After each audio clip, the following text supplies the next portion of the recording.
Sunrise maths academy मध्ये मी पहिल्यांदा तुमचं मनपूर्वक स्वागत करतो.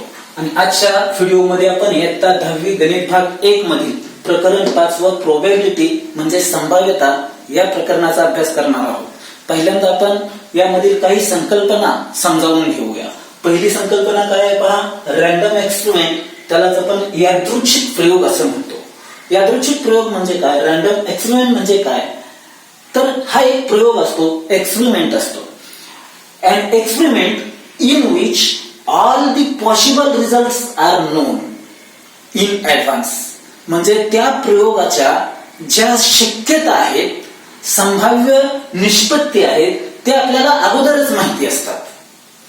परंतु तो प्रयोग करत असताना but none of them can be predicted with certainty.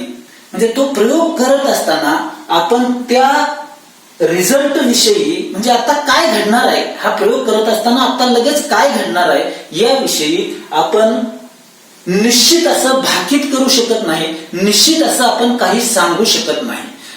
मग असे प्रयोग कोणते आहेत, तर टॉसिंग अ कॉइन, एखादं नाणं अवकाशामध्ये फेकणं, थ्रोईंग अ डाईस, अवकाशामध्ये डाय म्हणजे सापशिडीचा जो घनाकृती ठोकळा असतो, त्या ठोकळ्यावर 6 पृष्ठ असतात. त्या 6 पृष्ठावरती 1, 2, 3, 4, 5 आणि 6 अशा ठिपक्या दिलेल्या असतात किंवा असे अंक लिहिलेले असतात. तो सापशिडीचा ठोकळा अवकाशात फेकणं, हे जे प्रयोग आहेत, हे प्रयोग म्हणजेच रॅन्डम एक्सपेरिमेंट असतात, यादृच्छिक प्रयोग असतात. याचे आता टॉसिंग अ कॉइन, नाणं अवकाशामध्ये फेकणं, याचे रिझल्ट आपल्याला माहिती आहेत. काय येणार आहे, नाणं अवकाशात फेकल्यानंतर काय रिझल्ट मिळणार आहे, निष्पत्ती काय मिळणार आहे, त्याचं फलित काय मिळणार आहे, हे आपल्याला माहिती आहे. काय असतं, नाणं जेव्हा आपण अवकाशात फेकतो तेव्हा एक तर छापा पडेल किंवा काटा पडेल, बरोबर. हे आपल्याला ऍडव्हान्स मध्ये माहिती आहे, म्हणून याला म्हणायचं रॅन्डम एक्सपेरिमेंट. पण आपण नक्की काय पडणार आहे, जेव्हा टॉस करतो आपण त्यावेळी छापा पडणार आहे असं आपण 100% सांगू शकत नाही. छापा पडणार आहे म्हणतो आपण आणि काटा पडलेला असतो, बरोबर. काटा पडेल असं आपण भाकीत करतो आणि छापा पडलेला असतो, किंवा एखाद्या वेळेस छापा पडलेला आहे म्हणतो आणि छापा पडलेला असतो. म्हणजे निश्चित असं आपण भाकीत करू शकत नाही, म्हणजे म्हणून याला म्हणायचं रॅन्डम एक्सपेरिमेंट. त्याचप्रमाणे पत्ते जे असतात ते पिसलेलं असं पत्त्याचं जर कॅट घेतला, संच घेतला आणि त्यातून एक कार्ड आपण काढलं तर तो सुद्धा यादृच्छिक प्रयोग होऊ शकतो. मग आता आउटकम कशाला म्हणायचं, दुसरी संकल्पना आउटकम. आउटकम म्हणजेच निष्पत्ती त्याला म्हणतो किंवा फलित म्हणतो. जेव्हा आपण एखादं नाणं उडवतो आणि छापा पडतो तर छापा पडलेला आहे त्याला म्हणायचं आउटकम किंवा निष्पत्ती. म्हणजे the result of random experiment. The result of random experiment, यादृच्छिक प्रयोगाचा जो रिझल्ट आहे, जो निकाल येतोय, निष्पत्ती येते, फलित येतंय, त्याला म्हणायचं आउटकम. त्यानंतर आपण प्रॅक्टिस सेट 5.1 पाहणार आहोत. एकच प्रश्न आहे, त्यामध्ये 4 उपप्रश्न आहेत. अगदी एका वाक्यात उत्तर द्यायचे आहेत, एवढा छोटा हा प्रॅक्टिस सेट आहे. पहा त्यामध्ये काय प्रश्न आहे, how many possibilities are there in each of the following. खाली जी वाक्य दिलेली आहेत, विधानं दिलेली आहेत, त्यामध्ये किती पॉसिबिलिटीज आहेत, किती शक्यता आहेत असा प्रश्न आहे. फक्त किती शक्यता आहेत तेवढं लिहिलं की झालं. मग इथं काय आहे, any day of a week is to be selected randomly. यादृच्छिक पद्धतीनं आठवड्यामध्ये एखादा वार निवडायचा झाला, वार निवडताना एकूण किती शक्यता आहेत असा प्रश्न आहे, बरोबर. तर there are 7 days in a week. आपल्याला माहिती आहे आठवड्यात किती दिवस आहेत, 7 दिवस आहेत. 7 दिवस आहेत म्हणजे तेवढ्याच पॉसिबिलिटीज. देअरफॉर म्हणायचं देर आर 7 possibilities, बरोबर. देर आर 7 possibilities, हेच त्याचं उत्तर असणार आहे. लक्षात येते का पहा. दुसरा प्रश्न काय आहे पहा, select 1 card from the pack of 52 cards. एक कार्ड निवडायचं आहे. कशातून? 52 पानाचा जो पत्त्याचा कॅट असतो, पत्त्याचा संच असतो, त्यातून एक कार्ड निवडायचं आहे. There are 52 cards in pack of cards. बरोबर. There are 52 cards in a pack of cards. Therefore there are 52 possibilities. एवढं फक्त उत्तर लिहायचं आहे. किती सोपं आहे पहा. पुस्तकात पहा तुम्ही, मी तोंडी सांगतो त्याची उत्तरं कशी आहेत ते. पहिला प्रश्न आहे तो काय आहे पहा. Vanita knows the following sites in Maharashtra. She is planning to visit one of them in her summer vacation. उन्हाळी सुट्टीमध्ये वनितानं जे काही खाली पर्यटन स्थळ दिलेले आहेत त्यांना भेटी द्यायचं ठरवलेलं आहे. त्यापैकी तिला एक निवडायचं आहे. कोणकोणते आहेत पहा. अजिंठा आहे, महाबळेश्वर आहे, लोणार सरोवर आहे, ताडोबा वाईल्ड सेंच्युरी आहे, आंबोली, रायगड, माथेरान आणि आनंदवन. असे एकूण किती आहेत? 1 2 3 4 5 6 7 आणि 8 ठिकाणं, 8 पर्यटन स्थळ. त्यापैकी तिला एक पर्यटन स्थळ निवडायचं आहे रँडमली, यादृच्छिक पद्धतीने. तर तिच्याजवळ किती पॉसिबिलिटीज आहेत? हाऊ मेनी पॉसिबिलिटीज असा प्रश्न आहे. There R 8 sites. Therefore, there are 8 possibilities. एवढं फक्त उत्तर लिहायचं आहे. ओके. त्यानंतर पाहूया सॅम्पल स्पेस म्हणजे काय and number of sample points म्हणजे काय. सॅम्पल स्पेस म्हणजे नमुना अवकाश. नमुना अवकाश.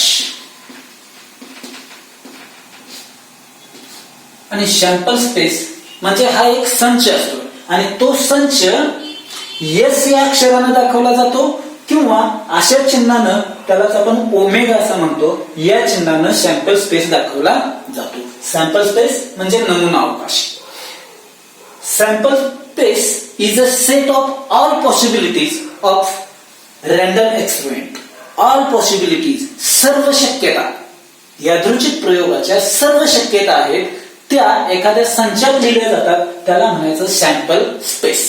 Sample space is a set of all possibilities of random experiment and it is denoted by capital S or omega, and number of sample points is denoted by n into bracket S. Number of sample points n S न दाखवला जातो. Okay. तर आता sample space लिहायचा कसा आणि number of sample points लिहायचे कसे हे आता पाहणार आहोत. पहिला आपला पाहत आहे अ coin is tossed. A coin is tossed. एक नाणं फेकलं तर सॅम्पल स्पेस कसा लिहायचा. एक नाणं फेकल्यानंतर ऑल पॉसिबिलिटीज कोणत्या आहेत? एक नाणं अवकाशात फेकल्यानंतर येणाऱ्या सर्व संभाव्य शक्यता कोणत्या? छापा आणि काटा. म्हणून महिरपी कंसामध्ये एच आणि टी लिहिलं जातं आणि मध्ये सोल्टोग्राम दिला जातो. एच म्हणजे हेड, हेड म्हणजे छापा. टी म्हणजे टेल, टेल म्हणजे काटा. लक्षात राहिले. एच म्हणजे छापा, टेल म्हणजे काटा.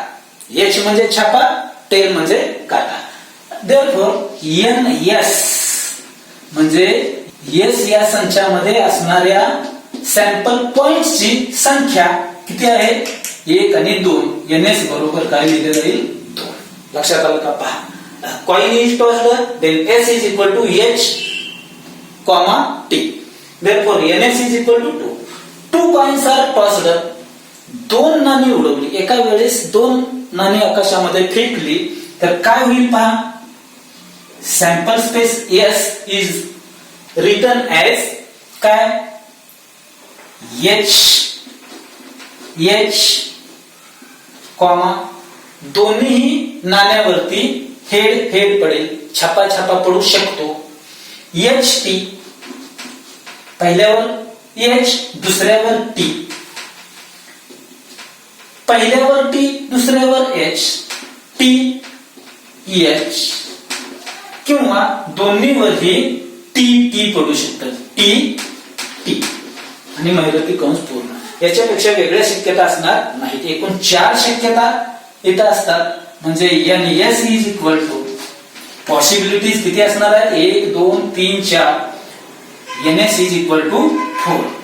लक्षात आलं का? पहा, HH HT याच्यातला बदल करायची TH आणि TT दोन्हीवरही काटा पडू शकेल. T म्हणजे टेल म्हणजे काटा आणि H म्हणजे हेड म्हणजे छापा. नाण्यावरच्या 2 बाजू ज्या आहेत, नाण्याच्या 2 बाजू, त्याच्यासाठी ही अक्षरं वापरलेली आहेत, H आणि T. एकच नाणं फेकलं तर H आणि T दोनच पॉसिबिलिटीज.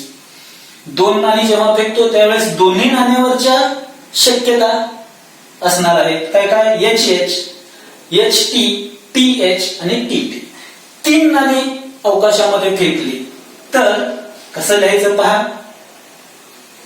तिन्हीवरही H पडू शकतं. ओके, H 3 नाणी फेकलेली आहे अवकाशामध्ये. तिन्ही नाण्यावरती H पडू शकतं. H ऐवजी तर T वापरा. आता H T. हे T इकडे सरकवत घ्या म्हणजे वेगवेगळ्या पॉसिबिलिटीज कशा येतात पहा. हे T इथं लिहा. H T H. हे T पुन्हा या बाजूला घ्या म्हणजे T इथं येईल. T H. त्याचप्रमाणे पुन्हा T घ्या. T. T च्या ऐवजी इथं H लिहा. T H. हे H एक घर इकडे सरकवा. T हे H इकडे सरकवा. H T. या पद्धतीनं एकूण 8 शक्यता असतात. म्हणून NS इज इक्वल टू किती? 8. लक्षात येते का? पहा, नंबर ऑफ सॅम्पल पॉइंट्स किती आहेत? सॅम्पल पॉइंट्स इथं 8 आहेत. 1 2 3 4 5 6 7 आणि 8. Number of sample points is equal to 8. बरोबर. कॉइनच्या बाबतीत, नाण्याच्या बाबतीत हे झालं. आता डाई थ्रो केला. डाई म्हणजे काय? सापशिडीचा ठोकळा, घनाकृती ठोकळा ज्याच्यावर 1 2 3 4 5 6 आकडे लिहिलेले असतात असा. मग त्याच्यावरती 1 2 3 4 5 6 अंक लिहिलेले असतात. तेच यामध्ये सॅम्पल स्पेस मध्ये येणार. 1 2 3 4 5 आणि 6. Therefore NS is equal to किती आहे? 6. Number of sample points, sample पॉइंट्सची संख्या किती आहे? 6. त्यानंतर 2 डाईस आर थ्रोन. त्यावेळेस पहा, जरा काळजीपूर्वक इथे लिहायचं आहे. पहिल्यावर 1 पडलं तर दुसऱ्यावरतीही 1 पडू शकेल. कंसात लिहा. बरोबर. 1 थोडक्यात 11 लिहिल्यासारखं तुम्हाला दिसेल. सुरकुरामध्ये द्यायचा. 1 2 पहिल्यावरती 1 पडेल, दुसऱ्यावरती 2 पडेल. पहिल्यावरती 1 पडेल, दुसऱ्यावरती 3 पडेल. बरोबर. पहिल्यावरती 1 पडेल, 4 पडेल दुसऱ्यावरती.